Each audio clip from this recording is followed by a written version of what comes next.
Hey there, y'all, and welcome to today's Daily Down and Dirty. My name is Fairlight. Welcome to Airy Fairy Tarot. All right, y'all, the message today is spiritual trajectory. And yes, I know I haven't been doing it daily, even close, but whatever. I'm doing it now. So, spiritual trajectory. And it's funny that that's what I felt like I needed to name it, because it's not really a fast-moving trajectory. It's more like, say you've been on a hamster wheel, whether, this could be anything, like a job, a relationship, an idea, whatever. It's like you've been on this hamster wheel, and every time you think you're going to get to some sort of resolution and move on a new path, somehow that wheel just keeps happening, the same kind of patterns. And so, really, that's what this is about, is recognizing that rotating pattern and getting off of that, and then it moves you into some sort of a spiritual trajectory. And I know I should just show the cards, but I just feel like trajectory is kind of a misleading word, but that's just what it wanted to be called. So we start out, I'm trying to decide. I want to start out with this Queen of Pentacles. She's not really the over-lighting energy of this reading, but she definitely was the first one to come out. And I love this Queen of Pentacles. That in itself talks about slowing down. Earth energy is the slowest moving energy, but it's also the most sustaining and most sustainable. Again, I like to look at these as seeds, not just coins, although money is something that you want to slowly invest in yourself. You want to make commitments. You want to discipline yourself to really invest in yourself, because you know your self-worth. She knows her self-worth. She is very committed. She sees the long road ahead. She doesn't need any kind of instant manifestations or instant gratifications. She knows that she is the source of her abundance, and so she places her value there. Then in what she has her back turned, and I love when the cards kind of show up in a way. You see that she is not looking at this energy here. So she is looking towards her divine manifestation. She's looking towards her destiny. She is looking in a different direction from maybe that hamster wheel energy. And really, this is what encompasses that hamster wheel energy.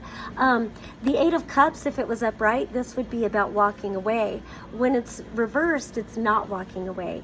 The 10 of the Wheel of Fortune, the major arcana 10, 10s indicate the completion of a cycle. But when this is reversed, it just indicates like you're on a hamster wheel. Things keep going wrong, and it's like that whole definition of insanity. Like, why does this keep happening to me? And it's like, because you refuse to change your patterns. You refuse to walk away from a situation, or a way of doing things, or a belief system, or whatever it encompasses. And so it really feels like value yourself enough to walk the fuck away from whatever this situation or these situations or these belief systems are that are holding you bound. And then next to that, we've got the Chariot card with this Eight of Wands reversed, and that's where it's like, it feels like this Chariot card is a manifestation of some new spiritual trajectory, where you recognize if you keep repeating the same pattern, it's going to keep you on that hamster wheel. But if you break free from it, you get on the path to destiny. You get in alignment with what really truly feels like your fulfillment, your soul's purpose, the direction that feels most aligned to your sovereign path, your truth, your authentic expression, whatever it is. And with this Eight of Wands being reversed, it just feels like things may not move quickly, but as long as you're staying grounded in your self-worth and the knowledge of who you truly are, and then you get very clear about the direction you want to move forward. It may not move forward as quickly as you want it to, but you will see slow and steady progress. And again, slow and steady progress sometimes is better, because you're creating a solid foundation for yourself.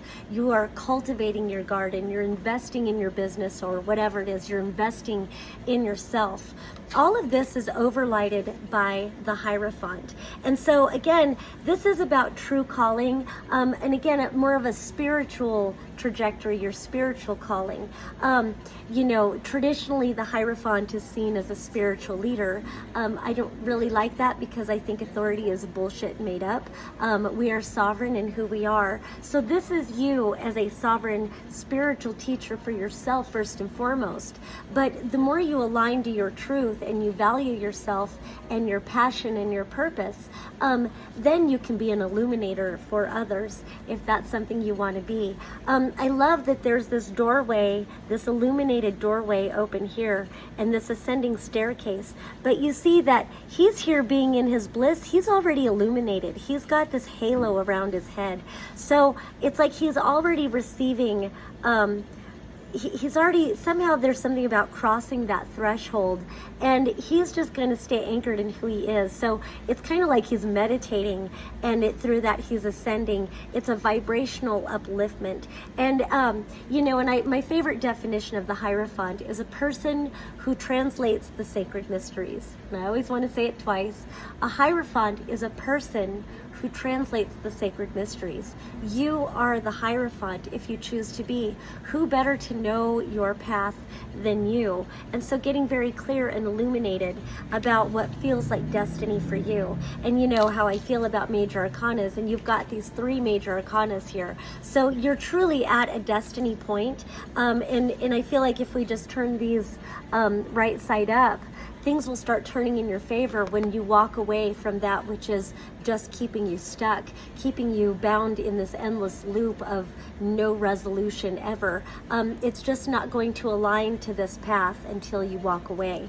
Then we come over here. So this could be something from childhood. You've got the 6 of Cups, then you've got the Strength card, and then you've got the 6 of Swords. So there's something about both of these 6s, like bookending the Strength card. 6 in itself is a number of stability. It's a number of family, home and family.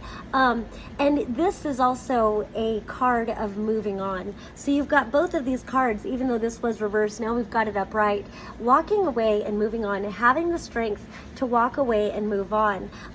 It feels like this moving on and having the strength to do that, it's clarifying whatever this is. So whatever is keeping you bound in this could be that you're stuck in a perpetual hamster wheel loop with a soulmate.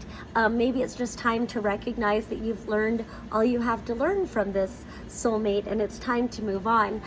This could also be like something that you really wanted in your childhood, or a belief system that you learned in your childhood, something from the childhood, a promise, a hope, a wish, something, or again, it could be stuck beliefs like in everything from religion to ideologies to politics to whatever the fuck. Something from childhood that has been keeping you stuck.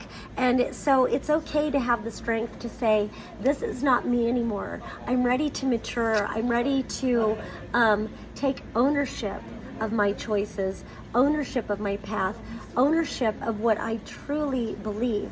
A person who translates the sacred mysteries. If new ideas, if new opportunities, if new pathways are moving you in a direction that take you away from the familiar, there's a maturity in trusting your illumination and allowing yourself to move on. So it really feels like having the strength to move on. It's really going to benefit you. And again, while it may be slow going, it gives you a brand new trajectory. Get off that fucking hamster wheel, man. All right, once again, my name is Fairlight. Thank you so much for watching. If you would like a reading from me and you happen to be in the downtown Asheville, North Carolina area, come on in to Instant Karma. It's a one-stop hippie shop. We've got everything from groovy tapestries to candles to crystals to clothes to posters to tapestries, sunglasses, stickers, patches, more things I could tell you, incense, just all kinds of stuff. We've got cool singing bowls, just everything. One-stop hippie shop. And me. You can get a palm reading, tarot reading, or an astrology reading. If you're not in Asheville and you would like a reading from me, you can do that online. I will link my Calendly link, and feel free to schedule with me there. All right, once again, my name is Fairlight. Thank you so much for watching. Peace and love until next time.